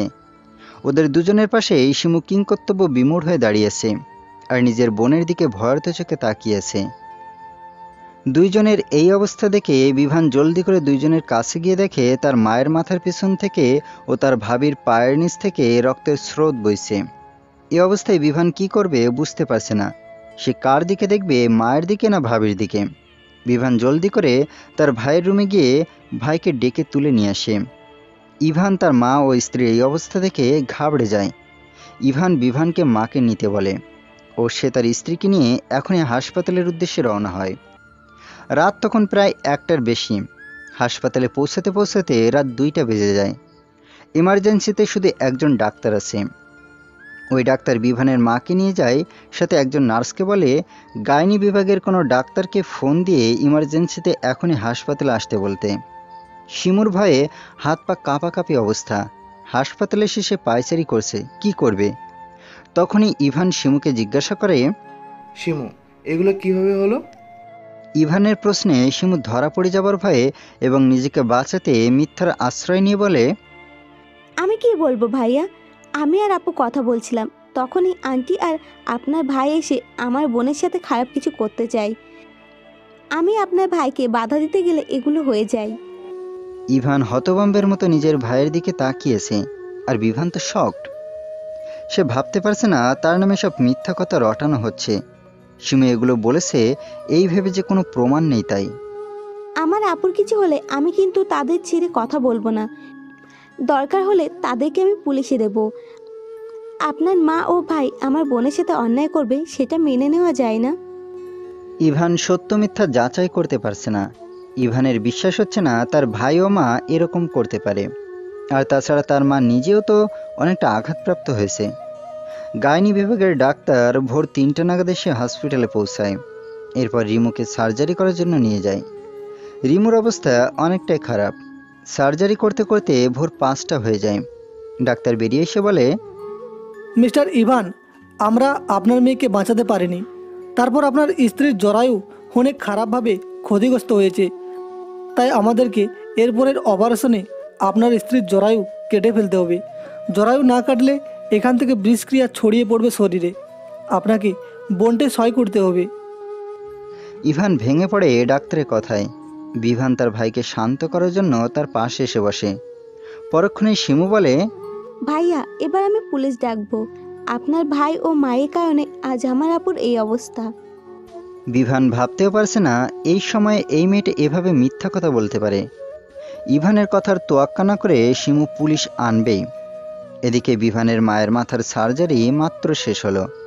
ডাক্তার বেরিয়ে এসে বলে, মিস্টার ইভান ও মিস্টার বিভান, আপনাদের মায়ের ট্রমেটিক ব্রেন ইনজুরি হয়েছে। ট্রমেটিক ব্রেন ইনজুরি অনেক ক্ষেত্রে তেমন কোনো ক্ষতির কারণ নাও হতে পারে, আবার তা মৃত্যুরও কারণ হতে পারে। প্রথম কিংবা হালকা পর্যায়কে বলা হয় কনকাশন। এর অর্থ হচ্ছে প্রচণ্ড আলোড়ন, আঘাত বা উত্তেজনার ফলে মস্তিষ্কের ক্ষতি। এই পর্যায়ে সাধারণত আঘাত লাগার কয়েকদিনের মধ্যেই মস্তিষ্ক আবারও স্বাভাবিক অবস্থায় ফিরে আসে। রোগী যদি মাথায় আঘাত লাগার পর 1 ঘন্টারও বেশি সময় ধরে অচেতন থাকেন, তাহলে তার টিবিআইয়ের মাত্রা 3য় পর্যায়ের বিবেচনা করা হয়। আর রোগীর উপর এ ধরনের আঘাতের পরিণতি ভয়াবহ হতে পারে। বিশেষ করে তার শারীরিক এবং মানসিক উভয় ক্ষতি হতে পারে। এক্ষেত্রে রোগীর হৃদযন্ত্রের কর্মকাণ্ডে ব্যাঘাত ঘটতে পারে, তিনি পঙ্গু হয়ে যেতে পারেন, এমনকি তার ব্যক্তিত্ব ব্যাপকভাবে পরিবর্তন ঘটতে পারে। 3য় পর্যায়ের ক্ষতি সাধারণত অপূরণীয় হয়। ডাক্তার এগুলো বলে থামে। 2 ভাই ফ্যাল নয়নে তাকিয়েছে ডাক্তারের দিকে। ডাক্তার একটা শ্বাস নিয়ে আবার বলে, এবার নিশ্চয়ই বুঝতে পারছেন আপনার মায়ের কী অবস্থা। বাকিটা যা হয় তা মেনে নিতে হবে। এই বলে ডাক্তার চলে যায়। আর শিমুকে দেখে ভীত মনে হচ্ছে। ইভানের অবস্থা অনেক খারাপ। তার মা, বউ ও বাচ্চা সবাইকে সে একসাথে হারাতে বসেছে। বিভান মায়ের এই অবস্থা মানতে পারছে না। সকাল 8টায় শিমু নিজ দায়িত্বে পুলিশ নিয়ে এসে পুলিশকে নিজের মন গড়া কথা শোনায়। বিভানের কাছে যেহেতু নিজের পক্ষে কোনো প্রমাণ নেই, সে কিছু বললেও লাভ হচ্ছে না। শিমু পুলিশকে এটাও বলে বিভানের তার ভাবির উপর রাগের কারণ বিভানের স্ত্রী চলে যাওয়ার ক্ষেত্রে ভাবির হাত আছে বলে বিভান মনে করে। এসব বলার দরুন পুলিশ বিভানকে হাসপাতাল থেকে বেরিয়ে যেতে দিচ্ছে না। সকালে 8:30টার দিকে অদ্রি হাসপাতালে আসে। অদ্রি হাসপাতালের ঠিকানা বিভানের থেকে জোগাড় করেছে।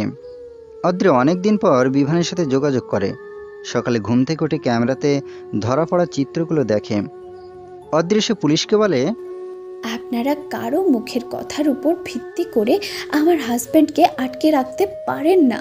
আপনাদের কাছে শিমু কি প্রমাণ দিয়েছে জানি না, তবে শিমুর বিপক্ষে আমার কাছে স্ট্রং প্রমাণ আছে।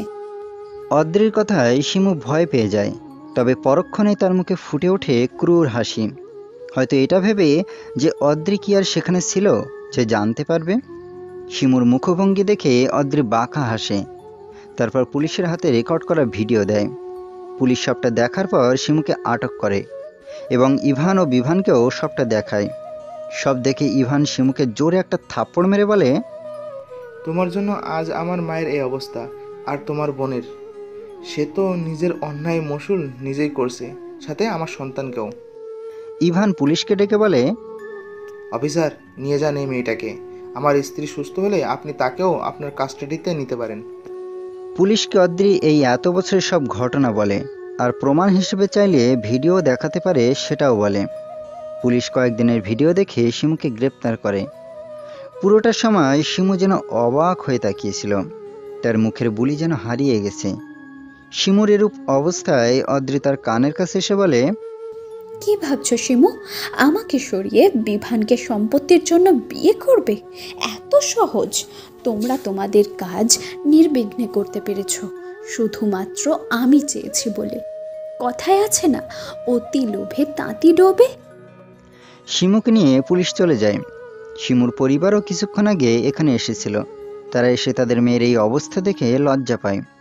অবশ্য তারা কিছুটা জানতো এই ব্যাপারে, তবে প্রমাণের কাছে এখন তারা কিছু বলতে পারবে না। পুলিশ শিমুকে নিয়ে যাবার পরে অদ্রি বিভানের কাছে যায়। বিভান তখন তার ভাইয়ের পাশে বসে আছে। অদ্রি যখন বিভানের সামনে এসে দাঁড়ায় তখন ইভান বিভানকে ইশারায় বলে উঠে যেতে। বিভান অদ্রিকে নিয়ে করিডোরের এক কোণে গিয়ে দাঁড়ায়। কেমন আছো বিভান? অদ্রির প্রশ্নে বিভানের ইচ্ছা করছে চিৎকার করে বলতে, ভালো নেই আমি অদ্রি, তোমাকে ছাড়া আমি একদম ভালো নেই। কিন্তু ওই যে নিজের অক্ষমতা, সেটার জন্য হলেও এখন সে অদ্রিকে ছাড়তে রাজি। কি হলো, কথার জবাব দিলে না? কি জবাব দেব? দেখতে তো পাচ্ছ কেমন আছি। কোনো কিছু নিয়ে নিজেকে দোষারোপ করবে না। হতেও পারে যা আমরা দেখছি তা চোখের ভুল। বিভান মলিন চোখে তাকায় অদ্রির দিকে। অদ্রি বিভানের দিকে নমনীয় চোখে তাকিয়ে বলে, আমার সমাপ্তির পূর্ণতা তুমি। তুমিহীনা আমি অন্য কাউকে আমার জীবনে জড়াইনি এবং জড়াবও না। ঠিক তেমনি তোমার জীবনেও আমি ছাড়া অন্য কাউকে জড়াতে দেব না। বিভান জড়িয়ে নেয় তার প্রিয়তমাকে নিজের উষ্ণ আলিঙ্গনে। এতক্ষণ পার্কে অদ্রির পাশে বসেই মিসেস রেহনুমা অদ্রির লেখা বইটা পড়ছিল। অদ্রিরা আমেরিকায় যেখানে এখন থাকে সেই বাড়ির পাশে একটা খোলা পার্ক আছে। মিসেস রেহনুমা সেও বাংলাদেশি এবং এখন অদ্রির প্রতিবেশী। অদ্রির লেখা বইটা পড়ে সে অদ্রিকে মুগ্ধতার সাথে বলে, মিসেস অদ্রি, আপনার লেখা বইটা সত্যি অসাধারণ। বইটা পড়ে আমার একবারের জন্য মনে হচ্ছিল না যে আমি কোনো গল্প পড়ছি, মনে হচ্ছিল বাস্তব কাহিনী। আমি নিজের চোখের সামনে ঘটতে দেখছি। প্রতিটা চরিত্র এতটাই জীবন্ত। অদ্রি মিসেস রেহনুমার দিকে মুচকে হাসি দিয়ে অদ্র তার স্বামী সন্তানের দিকে নজর দেয়। কি সুন্দর খেলছে বাপ মেয়ে মিলে। নিজের মেয়েটাকে দেখলে নিজেরই প্রতিচ্ছবি মনে হয়। বাবার মতো কিছুটা দেখতে হলেও স্বভাব চরিত্র পেয়েছে পুরোটাই মায়ের মতো। মিসেস রেহনুমা আবার অদ্রিকে বলে, মিসেস অদ্রি, কিন্তু আমার মনে একটা প্রশ্ন থেকেই যায়।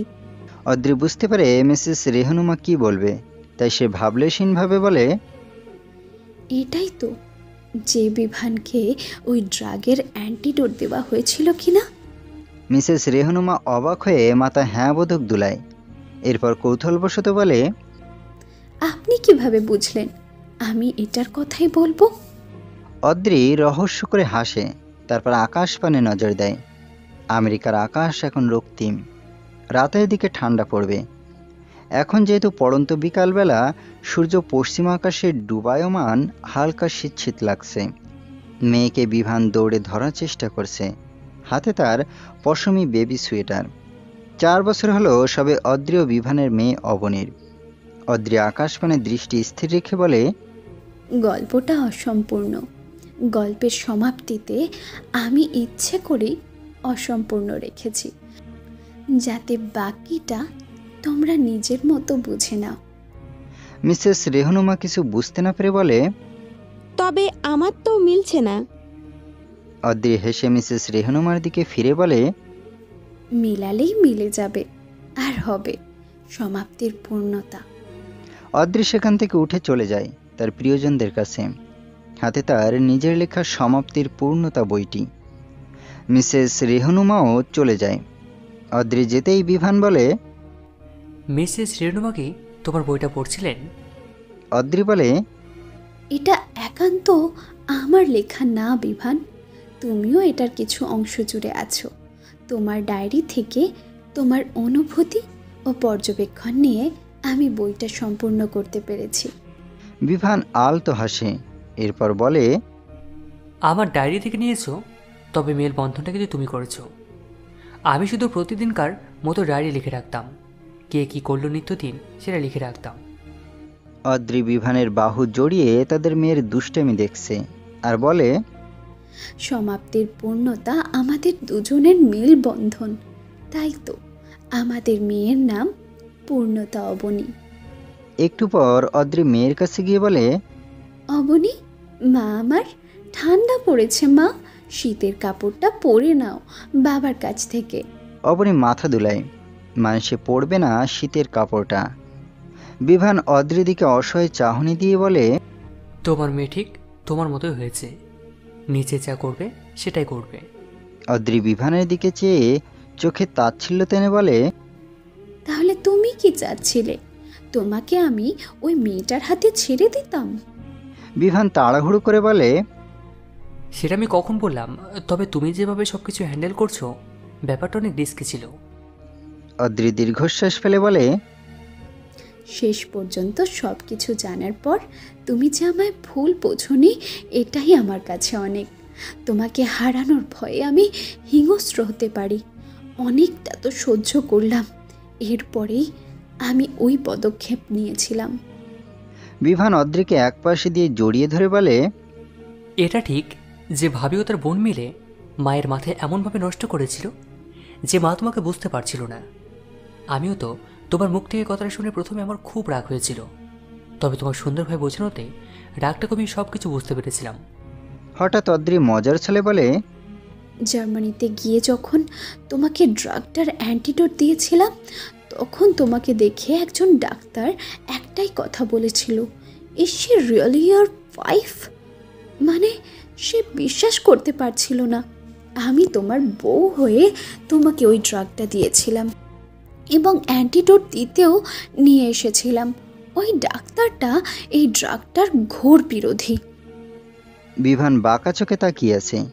অদ্রি দেখেও না দেখার মতো করে উদাসীন স্বরে বলে, জানো বিভান, সেদিন যখন মায়ের অ্যাক্সিডেন্টের কথা শুনে আমি হাসপাতালে আসি, সেদিন আমি সত্যই ভাবতে পারিনি শিমু ও ভাবি মিলে এমনটা করবে মায়ের সাথে।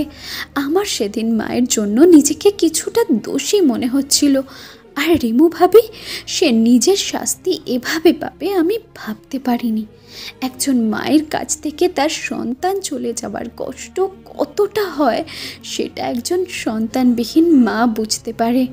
মায়ের অবস্থাটা এতটা ক্রিটিক্যাল ছিল, আমি শুধু চাইছিলাম মা যেন কোনো অপূর্ণ ইচ্ছা নিয়ে পৃথিবী ত্যাগ না করে। মায়ের তো একটাই অপূর্ণ ইচ্ছা ছিল, আমার সন্তানের মুখ দেখা। বিভান মলিনভাবে বলে, হ্যাঁ, মায়ের ইচ্ছাটা পূরণ হয়েছিল, তবে আমার মা তার বড় ছেলে চিন্তায় শেষ নিঃশ্বাস ত্যাগ করেছিল। ইভান ভাইয়া তো ভাবিকে সুস্থ হওয়ার পরেই পুলিশ কাশিতে দিয়ে আসে আর তাকে স্পেশাল রিকোয়েস্টের মাধ্যমে সর্বনিম্ন শাস্তি 5 বছরের জেলকে কমিয়ে 2.5 বছর নামিয়ে আনে। শিমুকে সে পুরো 5 বছর জেল খাটতে হয়েছে।